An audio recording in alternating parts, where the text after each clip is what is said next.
Okay, so when you think about the indigenous languages of the Americas, what's the first thing that pops into your head? For a lot of people, it's this vague idea of, a single Native American language. But the reality? Oh, it's so much more incredible. We're talking about a whole universe of linguistic diversity with a story that's as complex and fascinating as the languages themselves. So let's get right into it. All right, first things first, let's tackle one of the biggest myths out there right from the start. This idea that writing was something that only showed up with the Europeans. Is that actually true? Oh, not at all. The answer is a huge, emphatic yes. And get this, we're not just talking about one kind of writing. There was this incredible variety of really sophisticated systems, many of them developed centuries before any contact. And this just gives you a little taste of that range. I mean, on one hand, you've got these ancient pre-Columbian systems, like the mind-blowingly intricate hieroglyphics of the Maya and the Aztecs. But then you also have this incredible innovation that happened after European contact. The Cherokee syllabary is such a powerful story. Its inventor, Sequoyah, couldn't read English, but he was fascinated by the idea of it. He saw the power of talking leaves, as they called it, and he went on to create a completely new, brilliant system just for his own language. It's a perfect example of what linguists call stimulus diffusion. You don't copy the system, you borrow the spark of the idea itself. Just amazing. So you can imagine this sheer number of these languages just completely floored the early European and American scholars who encountered them. It kicked off this massive intellectual quest, to try and understand and classify them all. But the big question is, what were they really looking for? Well, for some people, like Thomas Jefferson, the goal was all about history. I mean, we think of him as a president, but he was also this incredibly passionate collector of vocabularies. He was convinced that if you compared words for everyday things, like sun or water, across all these different languages, it would give you the best evidence for figuring out the deep historical roots and migrations of the peoples of the Americas. It was like linguistic archaeology. But then you had people with a totally different take. Enter the German philosopher Wilhelm von Humboldt. He saw language as something way more profound.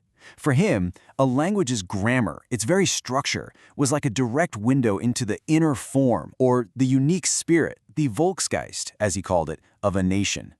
This wasn't just about history anymore. This was about philosophy. It was about the soul of a people. So you've got these two competing approaches, right? Language as a historical artifact on one side, and language as a spiritual expression on the other. And this really set the stage for a huge intellectual clash in the 19th century. People were asking, what is the study of language really? What's the point? Okay, before we dive deeper into that debate, there's a key concept we've got to understand, because it just blew the minds of these early scholars. It's called polysynthesis.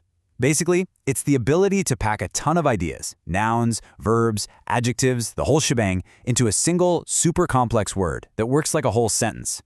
This kind of structural elegance was completely different from anything they knew in European languages, and it became a huge part of the whole debate. So here's the heart of the matter, this really deep divide. On one side, you had scholars who wanted linguistics to be a Naturwissenschaft, a natural science, like biology or geology. They saw languages as these living organisms that you could classify into families, tracing how they evolved over time. But on the other side, you had people who saw it as a Geisteswissenschaft, one of the humanities, something deeply tied to the human spirit and the mind. In Humboldt's own words, they just capture the soul of that second group perfectly. He basically argued that the whole point of studying language isn't just to draw up a bunch of family trees. No, the real prize is understanding how language shapes the very way a nation thinks and sees the world. So how did that scientific approach eventually win out? And more importantly, how do linguists today actually prove that two languages are related? Well, it's a process that's a whole lot like being a detective. What they do is hunt for systematic, regular patterns, these little correspondences in sounds, grammar, and really basic vocabulary. Take the Siouan family, for example. By carefully comparing languages like Dakota and Catawba, linguists can actually reconstruct what their common ancestor probably sounded like. It proves they all came from a single parent language, even if speakers of those languages today couldn't understand each other at all. But this is where the detective work gets really tricky. I mean, just because two languages have a few words that sound kinda similar, does that automatically mean they're related? Not at all. So how do linguists make sure they don't get fooled? Well, here are the major traps they have to watch out for. First off, some similarities are just pure random chance. It happens. Second, you've got onomatopoeia, words that just imitate sounds. It's no surprise that words for blow might sound a little bit alike all over the world. Third, there's something called sound symbolism, where the sounds themselves seem to carry meaning. For instance, in the language Mandan, changing a soft S sound to a harsher X sound actually intensifies the meaning, so the word for yellow becomes the word for brown. And finally, the most obvious one. Languages just borrow words from each other through trade and contact. A linguist can only claim a true family connection after they've carefully ruled out all of these other possibilities. So, after all that history, all that debate, and all that painstaking detective work, what's the big takeaway? What have we learned about the linguistic landscape of the Americas? Well, we've learned that the diversity is just staggering. It's almost hard to wrap your head around. Just look at this number right here. In one single region, the northwest coast of North America, you have 12 completely distinct, unrelated language families. Now, to put that into perspective, almost all of Europe is dominated by just 3 or 4 major families. This one slice of the Americas is vastly more diverse than a whole continent. And this map just paints the bigger picture so well. We're not talking about a handful of languages here.